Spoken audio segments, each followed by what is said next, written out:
Hi, Gia here. Before we get into this episode, I wanted to give a quick content warning. The details in this episode may be more graphic than they usually are. The exact content warning will be in description, but listener discretion is advised.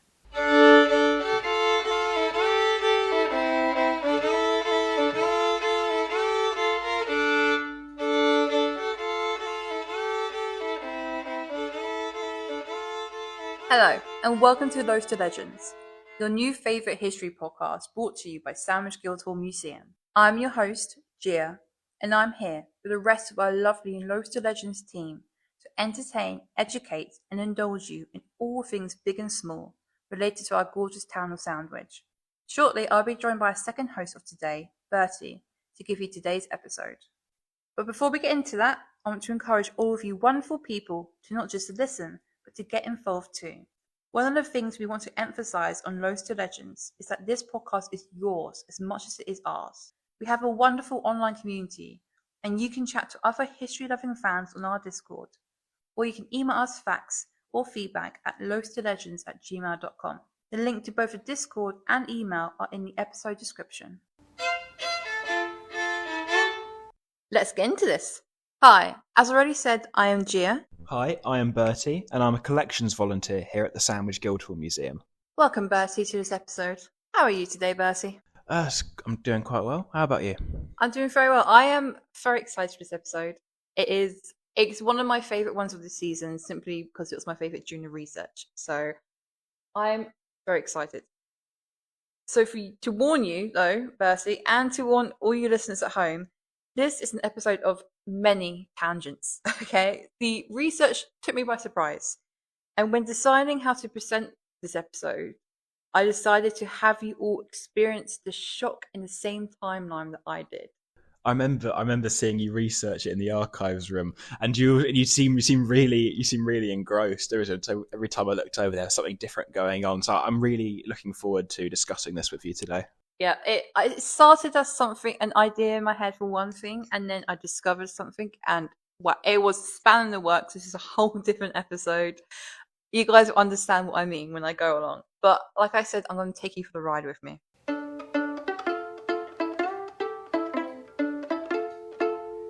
So, what is this episode actually about, or meant to be about?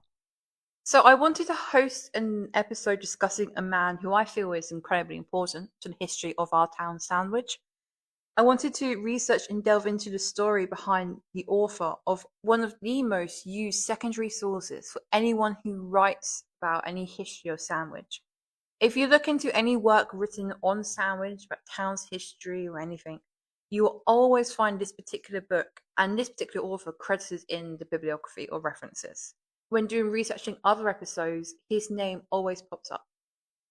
It seems like this is maybe the furthest back we can go for Sandwich history in terms of having a full record collection of different facts, statistics, figures about the life in Sandwich, what was experienced at the time. And it just seems to me, the fact that this one man has so important that so many historians rely on him, I feel like, I had to delve into this guy, because I feel it's a lot of pressure almost for one person. So I wanted to look into him thinking, what happens if he's not reliable? Say his work isn't as credible as we thought it would be. So that's what I went into this episode expecting. I thought this man was important, significant enough, definitely, in my opinion, for a whole Loaves to Legends episode about him. However, during my research, this episode spirals and became something that I could not have predicted. So, Bertie and everyone listening at home, to start our journey, let me introduce you to William Boyes. William Boyes was born in Dill, Kent, on the 7th of September 1735. He was the eldest son of naval officer Commodore William Boyes and his wife Elizabeth Pearson. The reason why I'm discussing him today is because William Boyes wrote a book which is called The Collections for the History of Sandwich. Now that book we have in our museum, and I've started reading it. It's quite a difficult read. I don't know if you've ever read it or looked at this book before, Bertie. I have had a flick through because when I was organising some of the library, it came up rather frequently. We do have many copies of it, and it is quite a complex read, and it's very detailed. It is very detailed. So I'll discuss this book in a moment, but let's have a bit more insight in who William Boyce was. So he was actually a surgeon, funny enough. He wasn't a historian, he wasn't an author, he was a surgeon who had a surgery in Sandwich here. So he's born in Deal, but he had his own surgical practice here in Sandwich. In fact, he was actually mayor of Sandwich twice, in 1761 and 1782. Just extra facts. I think that adds a lot more credit to his why he wrote about Sandwich, I think, in my opinion.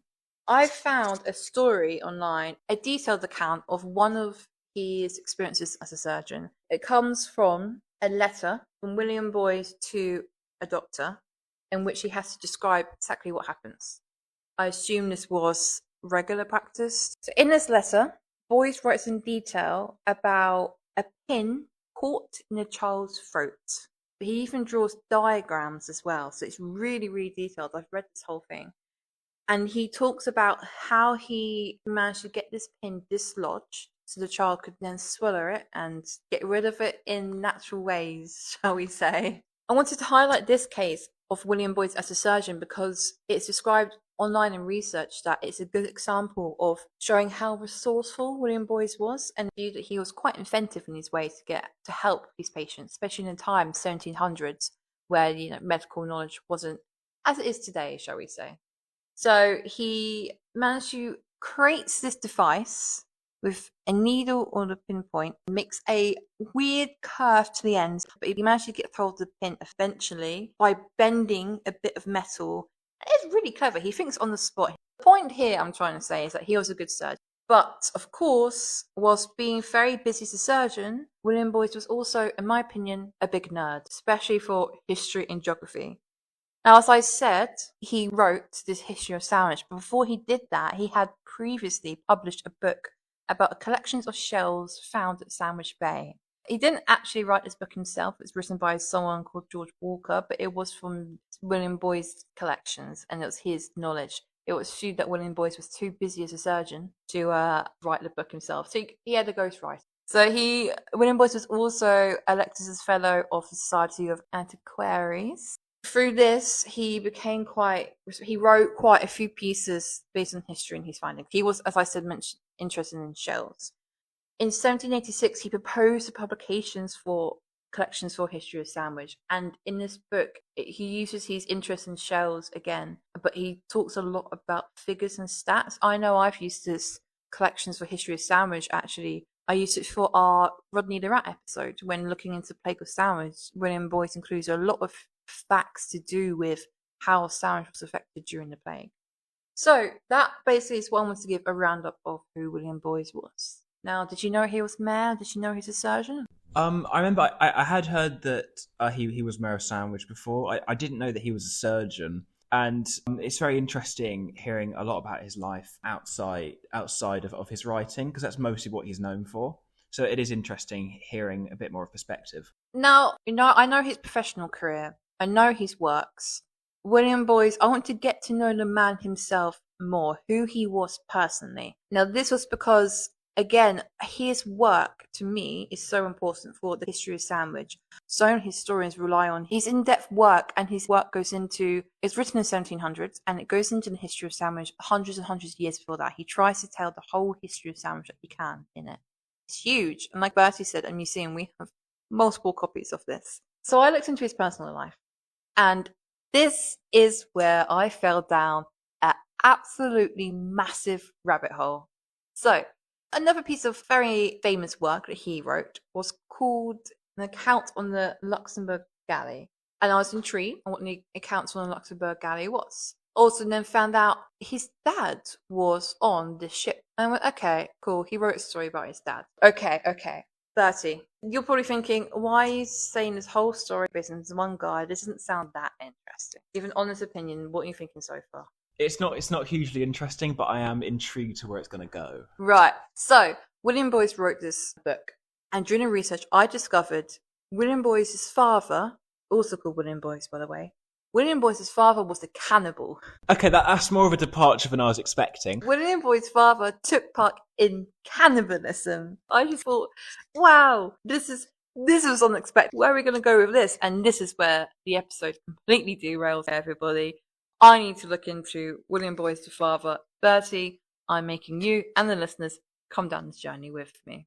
Okay, so maybe I was exaggerating just a little bit. To tell the story, we must give context. So William Boyce, the father, was born in the 1700s. He grew up and worked in the Royal Navy. He became a captain and was quite high up in the Royal Navy.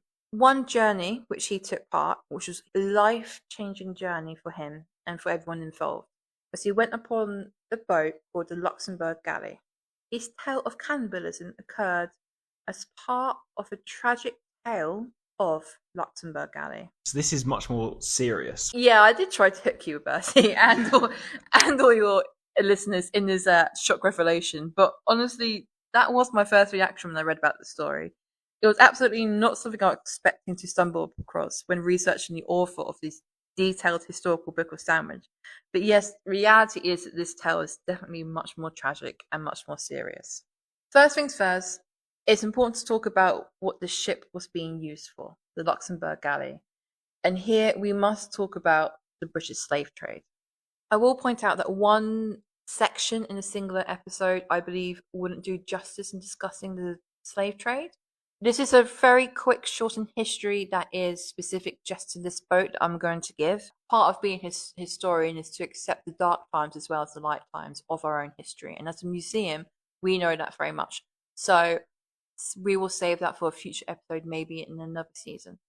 But for now, let's focus on the Luxembourg Galley. So the Luxembourg Galley was a 26-gun ship used for the transportation of slaves and goods by the British. We were involved in slave trade heavily. I don't know about you, Bertie, but when I learned about the slave trade in school, we were always taught about the American slave trade. I will say it is always glossed over a lot more than it should be, considering, especially when looking at the British Empire as a whole, it was so heavily used, and it was so integral to how the empire was built. I don't think it should be glossed over as much as it is. Absolutely, I agree. And this is why, because it's not the main topic of this episode, we will cover it later on, because it should be, and I agree. So this ship in particular, Luxembourg Galley, it was under the South Sea Company, and it was initially set sail from London to Jamaica to trade slaves for rum and sugar. The story that we are going to tell you occurs during its return from Jamaica to Britain. So at the time, there were no enslaved persons on board, or at least no enslaved persons that were to be traded on board. The ship did have instead, it had sugar and rum on it.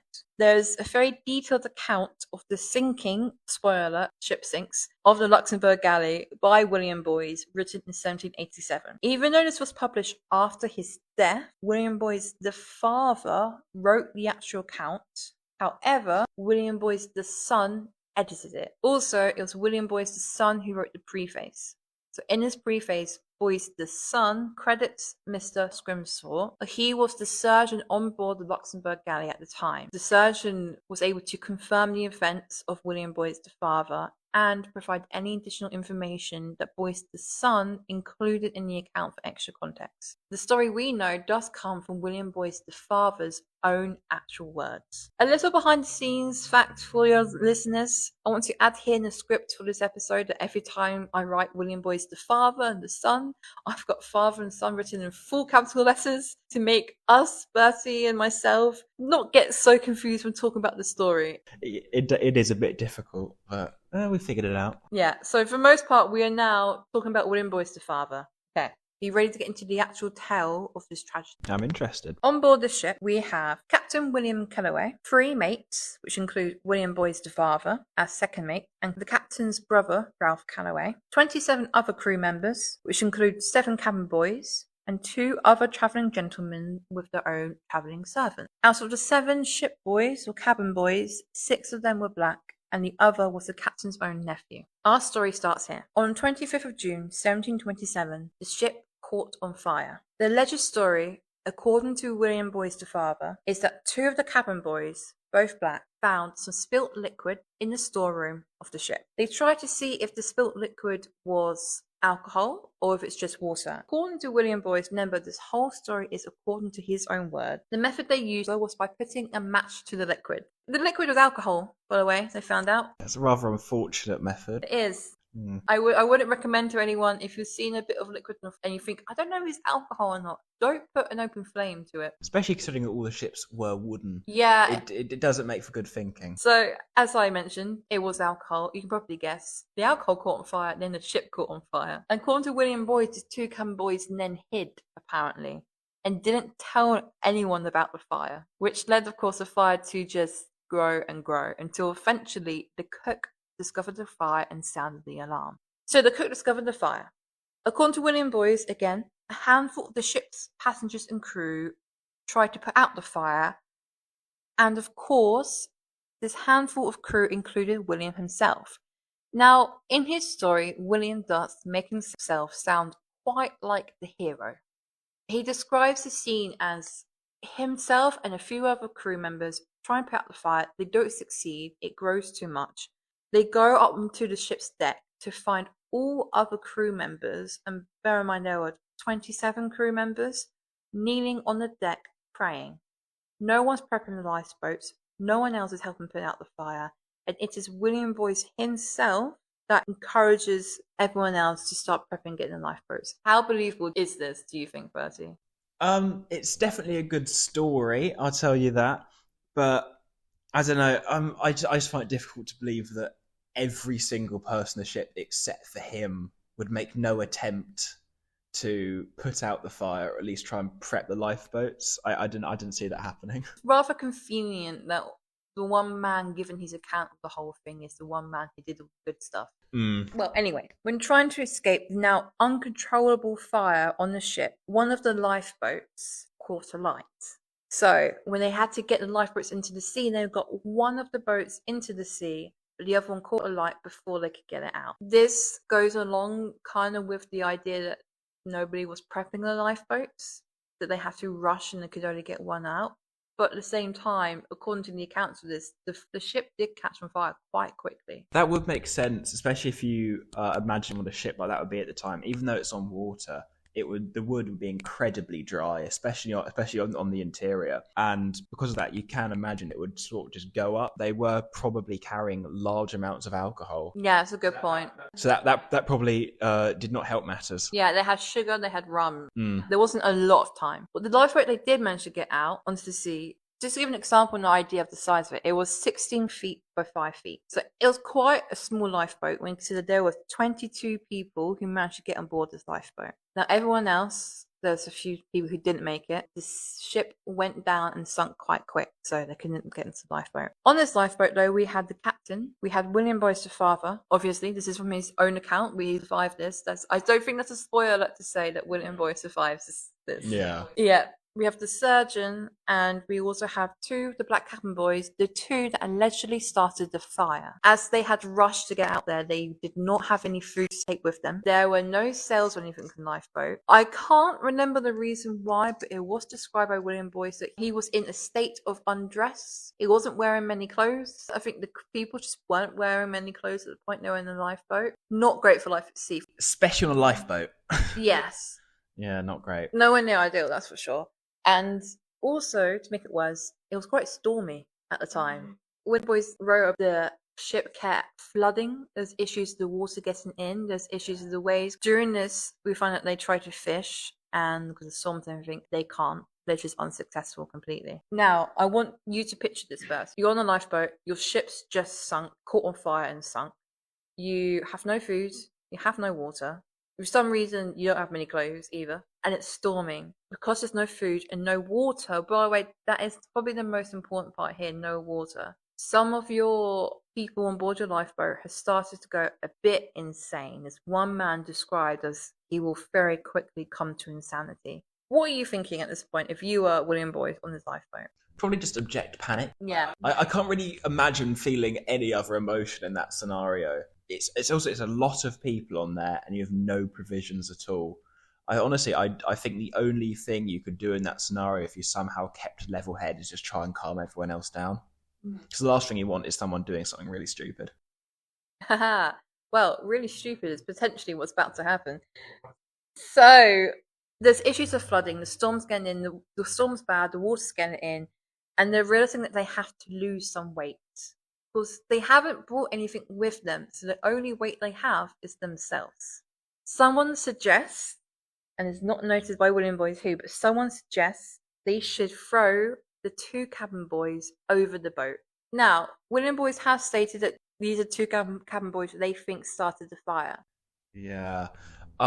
You can't help but know when you read that it's not just the belief that they're the ones who started the fire fueling that.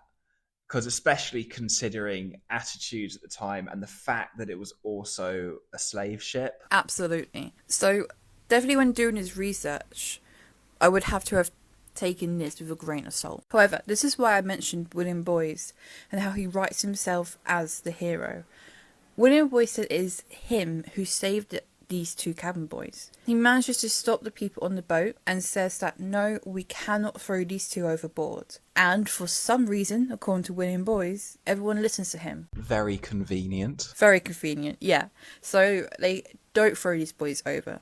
What William Boys suggests instead is casting lots. Now, have you heard of casting lots? Do you know what it is? Yeah. Yeah, so it was commonly used in many cases, but especially in shipwrecks, where in any serious situation, they would suggest using casting lots. And it's basically like drawing the short straw. Everyone picks out a bit of wood maybe, and it's one that's marked, or the one that's a bit shorter. It's the one that is chosen to do whatever it is the casting lots for. Yeah. Picking names out of a hat. Yeah, they realise that they're going to have to throw somebody or two people over the boat. So who are they going to sacrifice? Interestingly, the captain doesn't consent. He doesn't actually agree with the casting lots. So they never draw it. They never cast these lots because the captain says no. So William Boys stops these two boys from being overthrown, but the captain says you're not going to slots. So they end up doing nothing about it. No one gets thrown overboard. During that night, two people actually died on the lifeboat of natural causes, apparently. Yeah, especially considering that's before the first day on the boat's even over. Two people have already died. One of which is one of the cabin boys, and another one is a passenger who had been driven to insanity. So we are on day 5, by the way. Context for everyone. We are on day 5 of the lifeboat, and 2 people have already died. No, figures like that's still quick. It is very quick. That is very quick. Very. On my research, I looked into cases of shipwrecks that have lasted months, even ones that were unprepared, like this case, and they still lasted a lot longer. It is, as you say, it is very convenient that happens, and also I believe, based off of William Boyd as the father, based on his previous messages he said about himself, portraying himself as such the hero, I don't think he's actually that reliable of a narrator. Yeah. Well, with these 2 now dead passengers, they decide to throw the bodies overboard, and that solves the weight issue. Now, the following day, on day 6, 3 more people die, and it is believed that they had died from dehydration. Unlike before, they decide not to throw these bodies overboard. They decide to keep these 3 now corpses still on the lifeboat. I don't know why they do this. I can assume that maybe, the idea of cannibalism has started to creep into their heads. They start thinking about it, even if they're not saying it out loud. But yeah, so they threw them overboard. That's the only reason I could think of them keeping them there, especially as apparently earlier on weight was such an issue. Yeah, so maybe they weren't admitting it to themselves. So whilst it was storming, they were trying to collect rainwater, but they collected a little bit, but they were actually kind of unable to collect what they needed, but it wasn't that successful. What did happen actually is that a way that they tried to survive whilst being on this lifeboat is that the clothes that they were wearing, despite it being very little amount of clothing, using some stick string I think that they had on the boat, they were actually able to create sails for the lifeboat. So they had that. So that was a really good way in which they were surviving at sea. Another way in which they were surviving on this lifeboat is that they used to fish. And they were trying to fish to collect for food themselves. However, this was not successful. In fact, it was reported by William Boys that they did not catch any fish whilst on a lifeboat. Now, one thing that was reported by William Boys that wasn't so useful with surviving is that some people on board the lifeboat drank the seawater. Now, tip, listeners, if you're ever stranded at sea, don't drink the seawater. It's so much worse for you. Never drink the seawater. Just don't drink. Exactly. It's the salt in the seawater that makes you thirsty, so it dehydrates you more than hydrating you because you think it would as a drink. So it's gonna make it worse. Just don't do it, guys. Now, William Boys and the surgeon are actually the two people that don't do this. They know not to drink the seawater, so they're watching other people do it, but they're not drinking it. Again, convenient, because those are the two people we have accounts from. Good point, yeah. But also, to be fair to them, William Boys worked on the Navy and the surgeon's a surgeon, so these are two people that should know themselves how to survive at sea, at least. Now, we are on day 6 on the lifeboat. Coming up to a week. Conditions are bad, they are trying to survive, but it's not going great.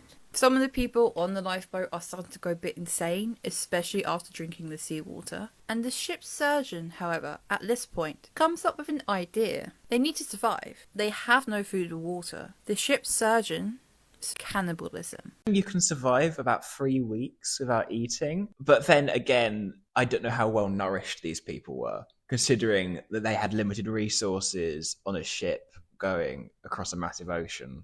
They may have paced themselves, not putting any fat. I don't know. It sounds like it was horrendous, and it's also just the fact that they're not able to collect the rainwater despite their efforts. Also, they must have been incredibly frustrated considering how they were trying to catch fish and couldn't. Yes. It's not like they weren't putting in the effort. They were trying. I think that adds to it, actually. Like, desperation. Like, you're trying, and you are really trying to collect the fish, collect the rainwater, do what's right with what you can to survive, and nothing's working. And you need to eat, you need to drink, and it's just not working. You are getting more desperate at your failed attempts. Also, you could also see why people would grow impatient, considering there are so many people. There's 5 people have died, yeah. 5 people have died, but it started off with 22.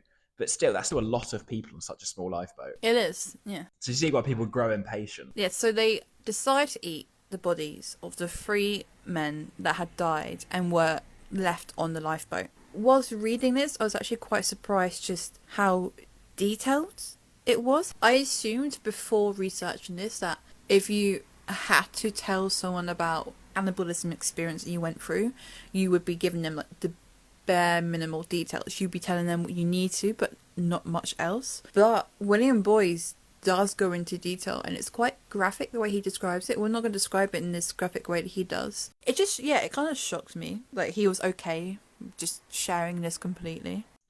It is strange, especially considering in such a highly religious society of the time. Something like cannibalism is so you'll be shunned. Even if you had to, you'd still be shunned for it. So it is quite surprising that he went into as much detail as he did.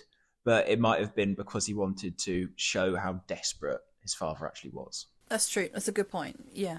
Because maybe he thought his father would be more readily forgiven if he showed how dire the circumstances actually were. Like, we are reminded that it is his son that is William Boyce's entry here and did add stuff in to the description of what happened. So, William Boyce's account that on the 3rd mouthful, the surgeon has to turn away from everyone and he wept. And then they drink their blood. That's where they get the hydration from. It would make sense why they'd do that, because it's the only liquid they have that's not incredibly salty. Yes, yeah.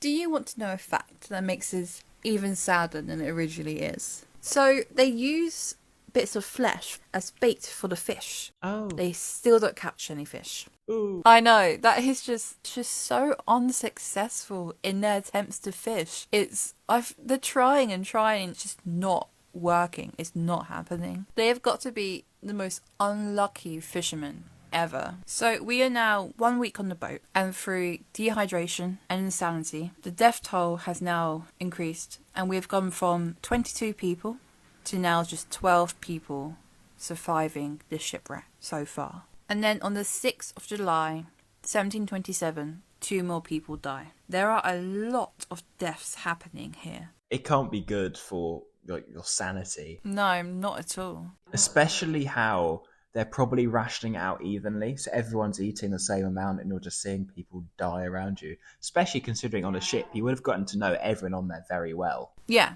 you're absolutely right. And like you said, you've all got the same resources. You're seeing for other people that you're just not able to survive with those resources. These 2 men who have now just passed remain on the boat. William Boyce writes about how they're all now just too weak to be able to lift and chuck the bodies off the lifeboat. So they just leave them on board with them on this fairly small, remember, lifeboat.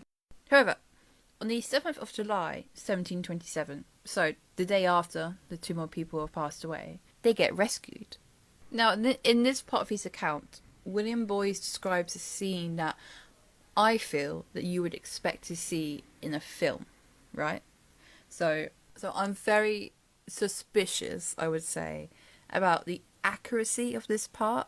It seems very embellished. To help you understand this, listeners, I just want to quickly provide some quotes on what he says. According to William, the men on the lifeboat on this day had given up. William describes this almost tragically beautiful scene of the men lying down on the lifeboat and kind of just accepting their fate, accepting their death. William Boyce wrote, "We took a formal leave of one another and laid down in the bottom of the boat with a dead body. We covered ourselves with the sail, which we had lowered some time before, through despair of its being of further use to us." According to William Boyce, they had, on this particular day, decided to lay down, drape the sails over them, and give up. The way William says that they viewed the sail as no longer used to them, kind of like the way you would use a cloth to cover up a dead body, and that's what they were doing to themselves here. It's sort of like resigning themselves to their fate. Yeah, like, this is the end. Now, this is where I view this part with a bit of skepticism because of what William Boyce says. William Boyce immediately follows what he just said with this. "After a while, finding myself uneasy and wanting to change my posture, about 1 in the afternoon, I laid my hand on the gunwale to raise myself a little, and in the act of turning, thought I saw land, but said nothing till I was perfectly satisfied of its reality, having frequently suffered the most grievous disappointments in mistaking fog-banks for land, when I cried out, 'Land! Land!' and we were all convinced that it was so. Good God, what were our emotions and exertions!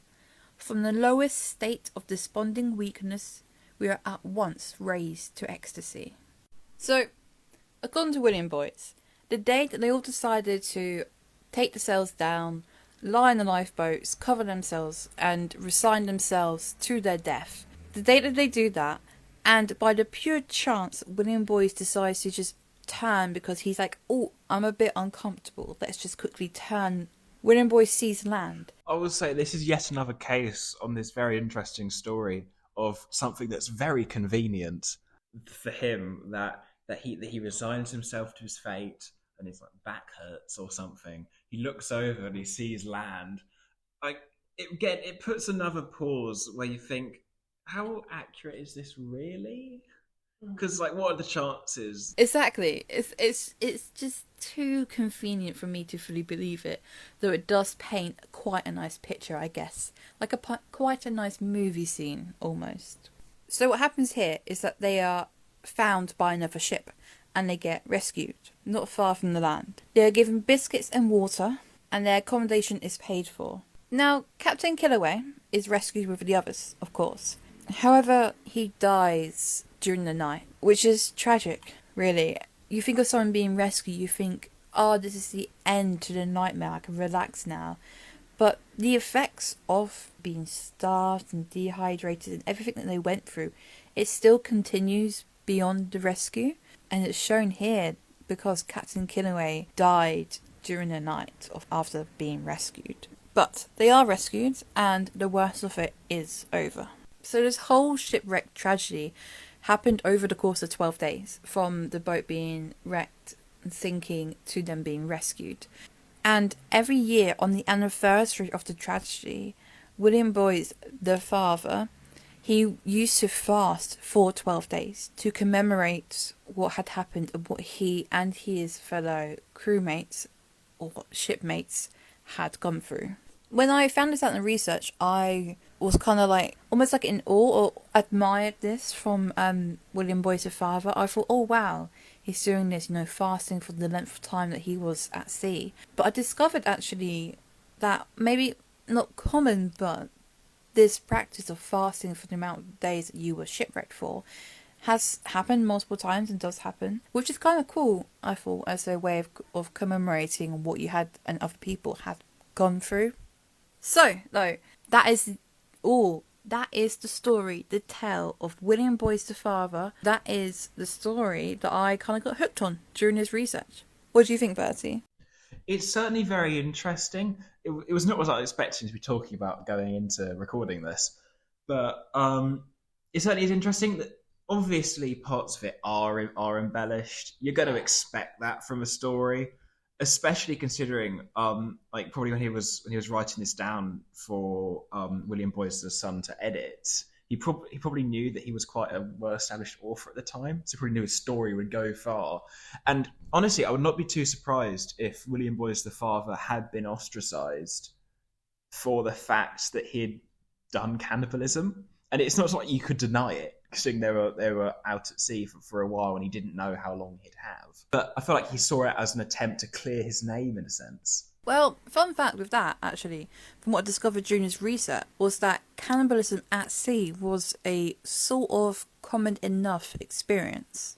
When shipwrecks occurred, there was this custom known as the custom of the sea. The custom of the sea was this understanding that in a need to survive the dire situation, you have no food, you are shipwrecked, you can't go anywhere, you're stranded, and thus, out of desperation, you turn to cannibalism. That was considered through the custom of the sea not as acceptable, but as understood. If that happened, if you had to resort to cannibalism, you weren't punished or shunned for it. Which doesn't make sense, Yeah, it does. Especially if, like, in the case of this, the people have already died of natural causes. But even if, obviously, it's not clear if it actually was natural causes, because, again, William Boyce the father does not seem to be the most reliable narrator. That's actually part of, one of the theories behind a lot of the shipwrecks and examples of cannibalism that, were a sort of custom of the sea, or just people that took part in custom of the sea. Like, the idea that you can't prove for a fact how the person that they're saying died natural causes actually died. So in these examples of custom sea, the victims, they were people who had died as a result of natural causes or as a result of doing casting lots. But as historians and as people looking back on this, we have to take into account that the stories and the knowledge that we have of, for instance, Luxborough Galley or other examples of custom of the sea are coming from the survivors and are coming from people living at the time. So we have to consider that in our analysis of this. So that's what they did at this time. They took the word of the survivors. In fact, the custom of the sea actually changed a year later in 1884. And the change was to do with this idea of whether the person who was the victim consented to it or not. So the courts of law, at least we know in England, have been trying to convict people who practiced custom of the sea guilty of murder. However, until 1884, no one had been convicted. Either they were acquitted or they were found not guilty. There had not been a natural conviction. However, this all changed with the example of a shipwreck in 1884 off the boat, and I am going to mispronounce this, so I'm sorry, but off the boat Mignonet, I think that's how it's pronounced. So this case goes, there were 4 men on board this boat and the boat had been shipwrecked. 3 of these men came out of the shipwreck alive. The story goes that they killed the other man and they practiced the custom of the sea. Now, given the context that up to this point, no one has ever been convicted of murder or of cannibalism. When they came to shore and they went to the courts, they willingly gave their accounts of what happened, and they gave in detail and they admitted to what they did. However, now this is where it gets interesting. They were so convinced that they weren't going to get in trouble for this because no one had previously, that when they gave their accounts, they admitted to murdering the other man. This is hugely important. This is the difference. This is what changes this case and therefore changes the law when it comes to custom of the sea. Now, there are different accounts here of what exactly happened. So in this court trial, two out of the three men willingly admit that they had premeditated, planned to kill this man. At the end of the court trial, given all their accounts, these men were actually convicted of murder. And it's the first time in the legal history here that men were convicted as a result of custom of the sea. In this particular case, they're not even trying to hide it or trying to lie. They're just so comfortable with, oh, it's necessity, we had to survive, that they tell the truth. And it's this that gets convicted of murder, and it's this that changes the law when it comes to custom of the sea. Now, that part I thought was like a cool fun fact to throw in here. So me personally, I'm very, very interested in the history of criminology. I have a degree in history, but I studied like a minor in criminology, so I have part of my degree in criminology as well. And so I'm saying this because it's researching this, I was fascinated with how the law changes and why it changed. So this court case in particular was really interesting to me. So I thought, it's really cool to just throw this bit in, teach you guys a little bit about how law changes and why. And it made sense why these guys were so, I think at least, so willing to just admit that they did this, because, well, why wouldn't they? No one else would be convicted. It didn't even come across as a thought. And yet, it changes how people can survive whilst in shipwreck from then on for the rest of history. Right, so Bertie, I want to talk now about more of the maybe more deeper issues surrounding this cannibalism case. So we've heard the story of William Boyce the father, we've heard what happens during the shipwreck and then survival of the Luxborough galley, and we've heard about how the law changed. I want to now discuss, there are some deeper themes in this story that I want to just put some more focus onto it now. There are arguments out there that state that this cannibalism story causes the history of this ship to be forgotten about. Why this ship was used, what it was used for, and why that's incredibly important to talk about, gets dismissed as a result of this interesting, fascinating tale. So let's bring attention back to the history of the ship. So this cannibalism case has actually been critiqued by others, such as there's this podcast I listened to for the research of this called Empire Lines, and they say that in explaining how cannibalism makes us overlook the enslavement of the British slave trade, they describe it, and it's a quote, that concern for the dead but not for the living. I think when you hear about a topic such as cannibalism, it's something that it's barely ever spoken about, so people get swept up in it. You think, oh, what an interesting story. And then people forget that what this ship was doing led to the deaths of so many more people than the shipwreck and the resulting people who died because of it and were cannibalized. It caused the deaths of hundreds, like just this ship alone probably caused in deaths due to slavery. I think it's important to look at that as a wider case, because it's very easy to forget about why they were out in the ocean to begin with. Yeah, exactly. Very well said.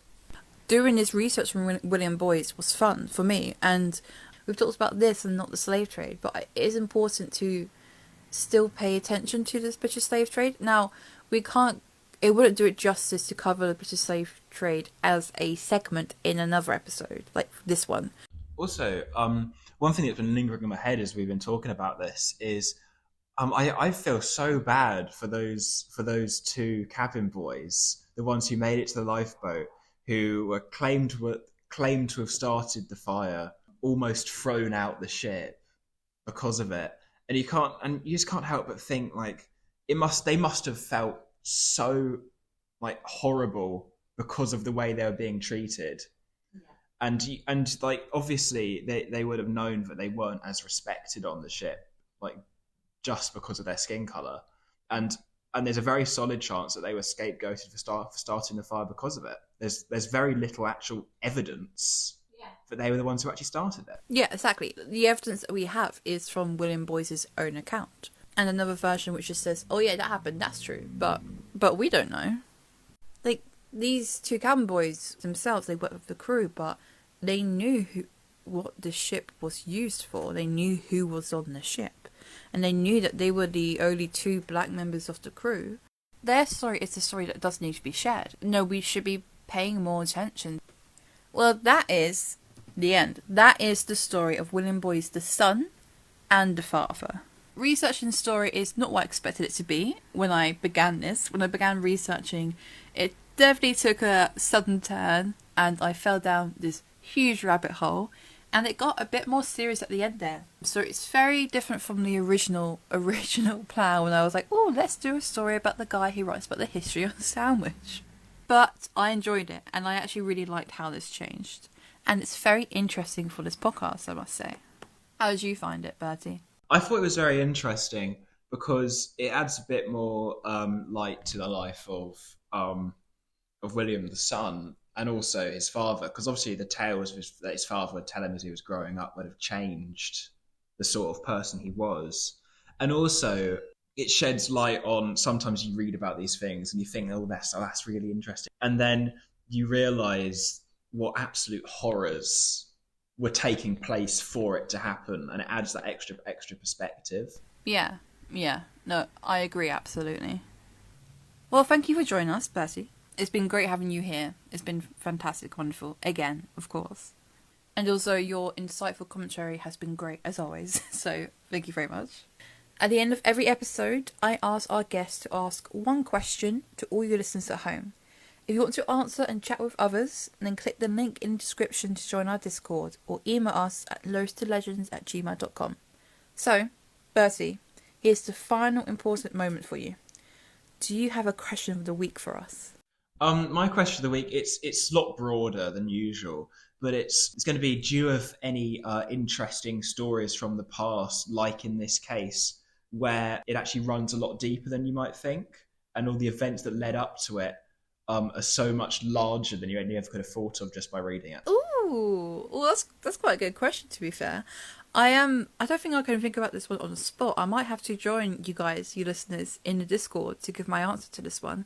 I need to think about this one for a while. Yeah, it was quite wide. Sorry about that. No, it's great. It's great. So, a funny story, but when you look back at it, it's actually a lot deeper than you think. So, do you have any ideas in your head for your answer? No, sorry. Right, so we're both going to have to join you guys in Discord. This one is going to take a lot more thinking, but I think we get some good conversations out of this one. I like this. Oh, yeah, definitely. Well, thank you very much for joining us, Bertie, and thank you for your question of the week again. Yeah, thank you very much for having me on. Well, for now, bye, Bertie. Bye.